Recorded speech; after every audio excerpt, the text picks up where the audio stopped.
लेकिन उस कोरोना के इस चुनौती में भी जब पूरा देश दुनिया में हाहाकार था, झारखंड में कोरोना कैसे आया, कैसे चला गया, कहीं भी कोई अफरा तफरी हमने नहीं हुई, बल्कि हमारे इस राज्य से पूरे देश को ऑक्सीजन का सप्लाई देने का भी हम लोगों ने योगदान किया है।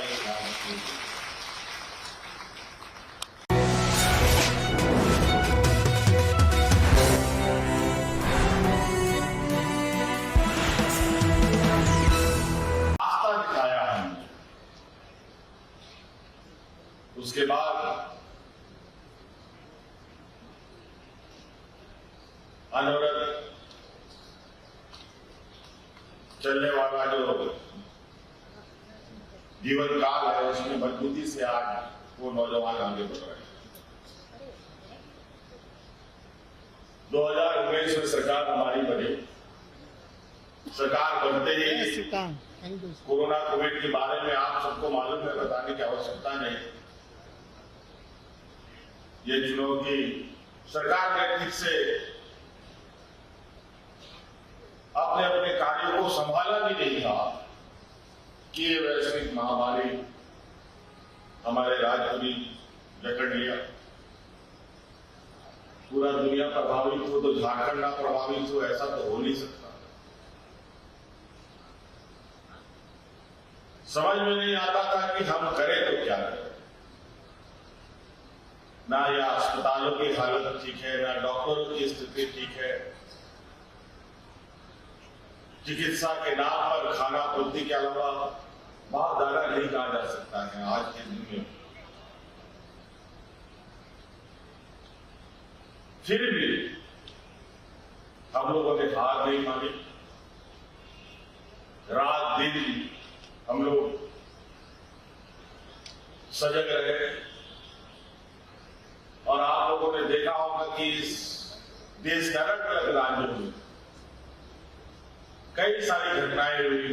हमारे पूर्व वक्ताओं ने इस बात को अंकित किया, लेकिन वाकई में वो बहुत डरावना समझ था।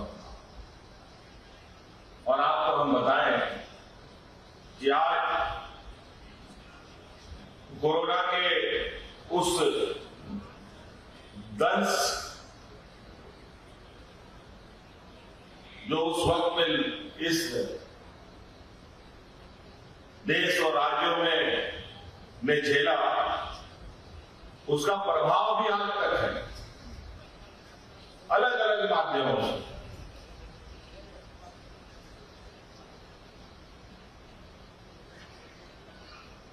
ऐसी घटनाएं घटी उस कोविड के दौरान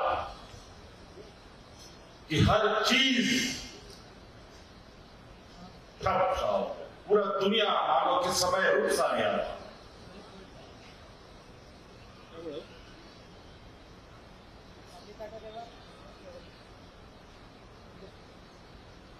अब आगे जो आप अंदाजा लगा सकते हैं, जो ट्रेन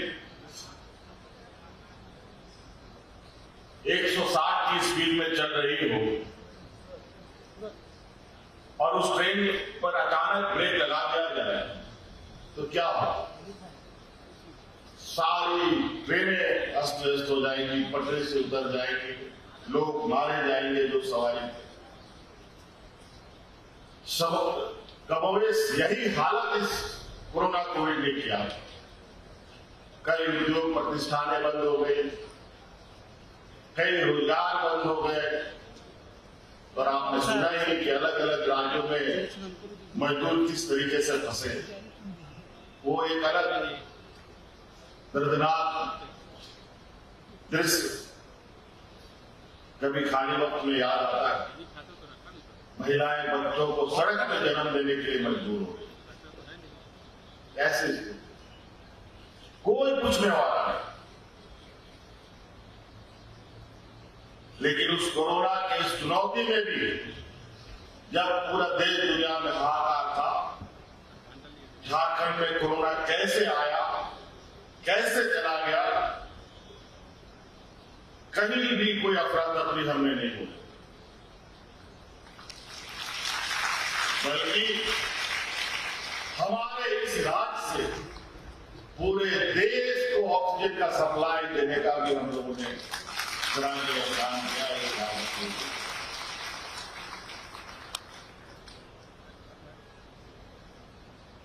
अलग अलग राज्यों के मंत्री मुख्यमंत्रियों के फोन आते थे हमारे पास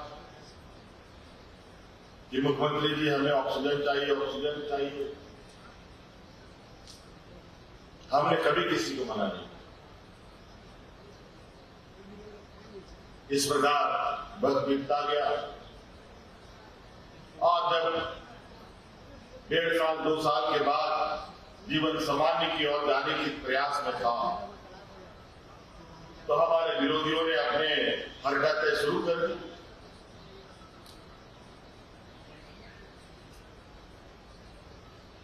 अलग अलग माध्यमों से, अलग अलग संस्थाओं के माध्यम से, अलग अलग षड्यंत्र के माध्यम से मुझे आए दिन काम करने से रोकने का प्रयास हुआ, लेकिन हम रुके नहीं, चलते रहे,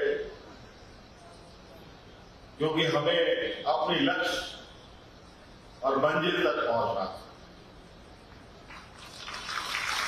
लेकिन हमारे विपक्ष के लोग इतने सुनिश्चित ढंग से हाथ लगा करके षड्यंत्र रचते हैं, और हम लोग जैसे झारखंडी लोग, आदिवासी समुदाय के लोग, उनके चाह इनकी षड्यंत्र को कभी कभी समझ पाने में पीछे हो जाते हैं। नतीजा मुझे अभी 5 महीने का जेल का भी दृश्य देखने का मौका मिला। लेकिन कहते हैं ना कि जाको राको साइया मार सके ना,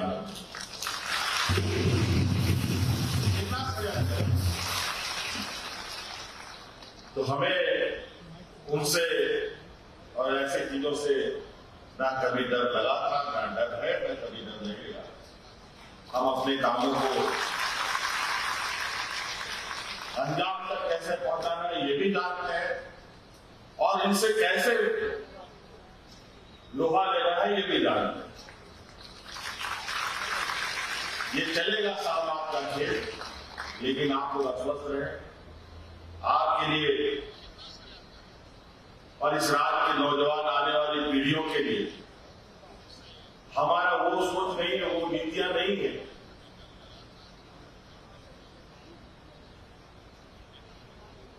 कि इस राज्य के नौजवानों के, इस देश के नौजवानों के हक अधिकार को छीन लो, वो सोच, वो नीति हमारी नहीं। आज हमारे विपक्ष के नेतृत्व की सरकारें देश में क्या व्यवस्था ला रही है, हर एक चीज निजीकरण की ओर जा रही है। कॉर्पोरेट के हाथों सारी चीजें सौंपी जा रही है। नतीजा नौकरियां खत्म हो गई। आज आप लोग शिक्षित लोग हैं, शिक्षक हैं, बहुत सारे सूचनाएं आप तक आती है। आप कंपैरिजन चार्ट निकाल के देखिएगा, ये देश के बड़े बड़े उद्योगों ने देश के खजानों के पैसे किसने सबसे अधिक दिया और उसके एवज में किसने कितने रोजगार हैं, तो आपको स्पष्ट रूप से पता चलेगा जिसने सबसे अधिक पैसा लिया है उसने सबसे कम रोजगार दिया है, और जिसने सबसे कम पैसा लिया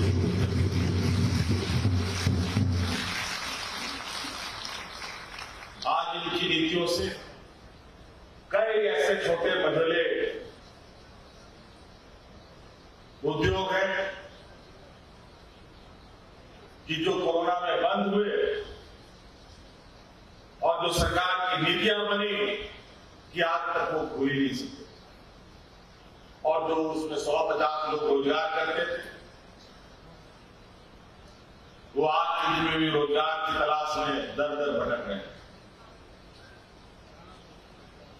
जिस परिसर में आज हम लोग ये काम कर रहे हैं, आज ये नियुक्ति पत्र वितरण कर रहे हैं, ये प्रभात तारा मैदान, ये एचईसी का ये मैदान है। एचईसी वो उद्योग है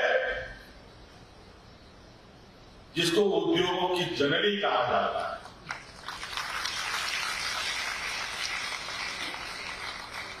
आज इस उद्योग के बदौलत पूरे देश में नहीं, अलग अलग दुनिया में भी उद्योग स्थापित हुए। लेकिन आज इसकी हालत क्या है देखिए। मुझे जो लगता है जब ये उद्योग बना होगा उस समय 25-30 हजार से कम लोग नहीं काम करता था यहां पर। लेकिन आज की स्थिति 10-11 हजार भी आदमी है कि नहीं है, ये बड़ा मुश्किल। और उनको भी तनख्वाह कितने बसों में मिलता है कि नहीं मिलता है, आए दिन बेचारे सड़कों पर उतरे रहते हैं। इस उद्योग को बचाने का काम किसका है? इस उद्योग को बचाने का काम राज्य सरकार का नहीं है, और राज्य सरकार की क्षमता से भी बाहर है। हाँ, ये बात जरूर है, अगर ये किसी भारत सरकार जाकर रात को सुपुर्द कर दे तो ये किसी में जिस तरीके से 32,000 लोग यहां रोजगार करते हैं, उतना लोग फिर से इस किसी परिसर में रोजगार करते हुए आपको दिखेंगे। लेकिन ये नहीं करें, सारी एयरपोर्ट्स बिक गए, रेल बिक गया, बंदरगाह बिक गया, कई उद्योग लाइन में पड़े हैं या इन सबको भी बेच रहा है।